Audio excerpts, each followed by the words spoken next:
Hello guys, let's continue talking about Costa Rica. Now on page 4. So here let's take a look at the traditional dishes of Costa Rica, okay? Here we have the gallo pinto, which is a breakfast, believe it or not. Here we have the sopa negra, which it has beans and eggs and a bunch of seasoning. Here we have the tamal, which is not made with corn, and actually it's made with banana. And here we have the pantacones, which is fried plátano. Right. So imagine that you are at the moment trying out some Costa Rican food. Okay, first question. Would you rather have the gallo pinto or the tamal for breakfast? I would rather have the gallo pinto for breakfast. Então eu prefiro ter o gallo pinto no café da manhã.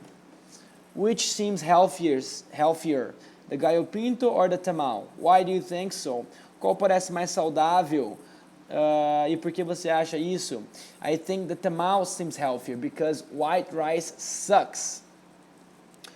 Which would you like to have for dinner, the sopa negra or the pantacones?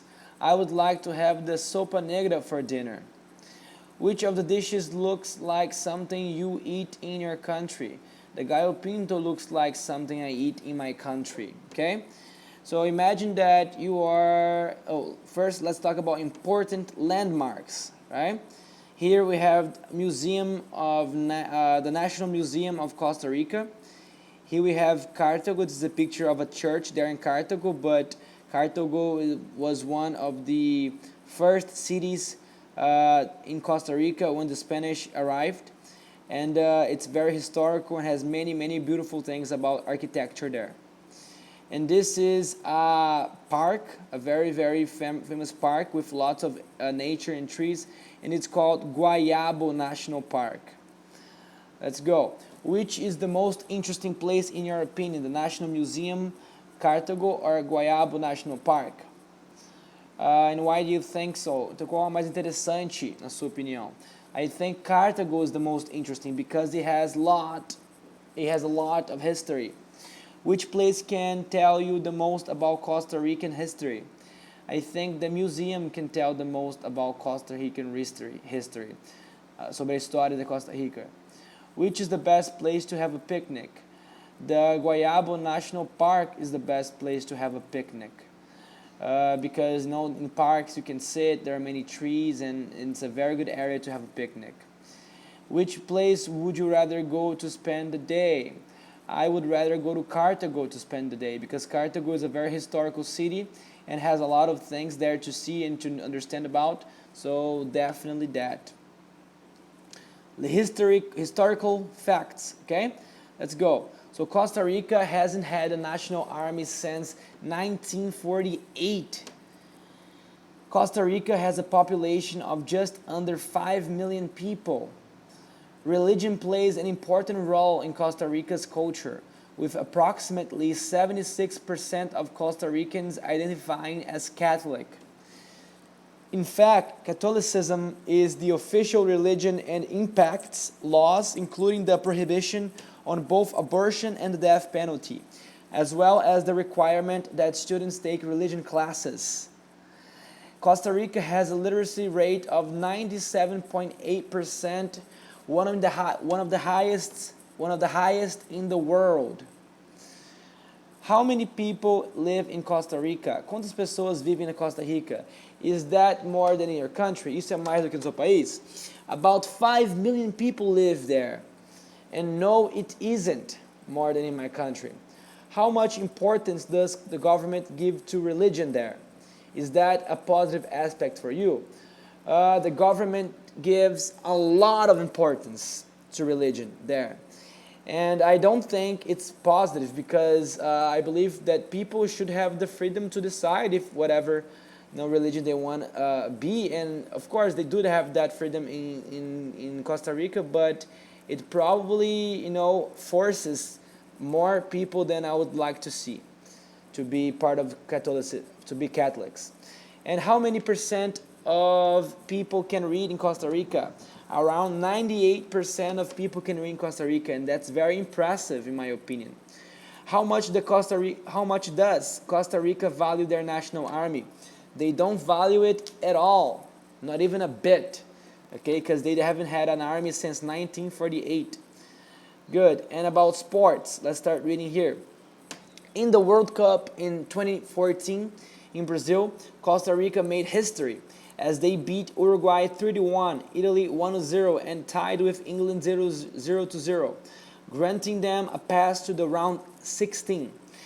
In the round of 16, Costa Rica tied Greece 1-1 after regulation time, but won on a miraculous round of penalty kicks to advance, where they eventually lost to Argentina on penalty kicks 4-3. Então, na Copa do Mundo de 2014, a Argentina fez história quando eles ganharam do Uruguai por 3-1, ganhou da Itália por 1-0 e empatou com a Inglaterra 0-0, dando a eles permissão para ir para o round dos 16 times.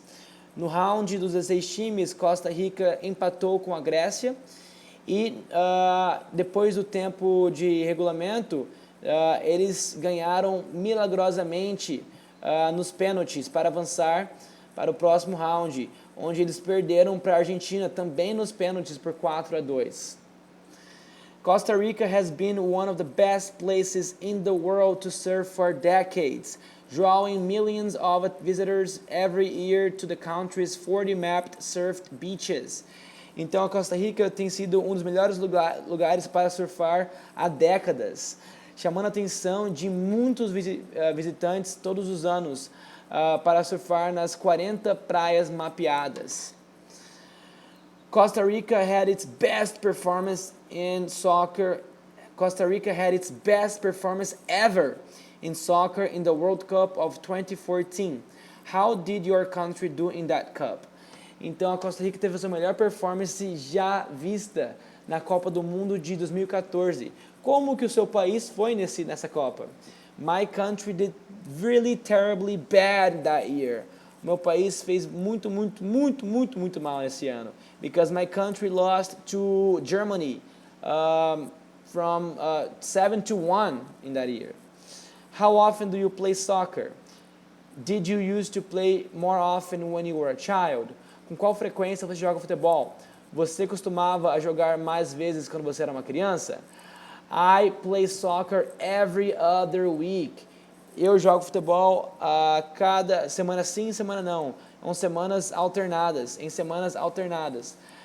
Yes, I used to play more often. Sim, eu costumava jogar com mais frequência.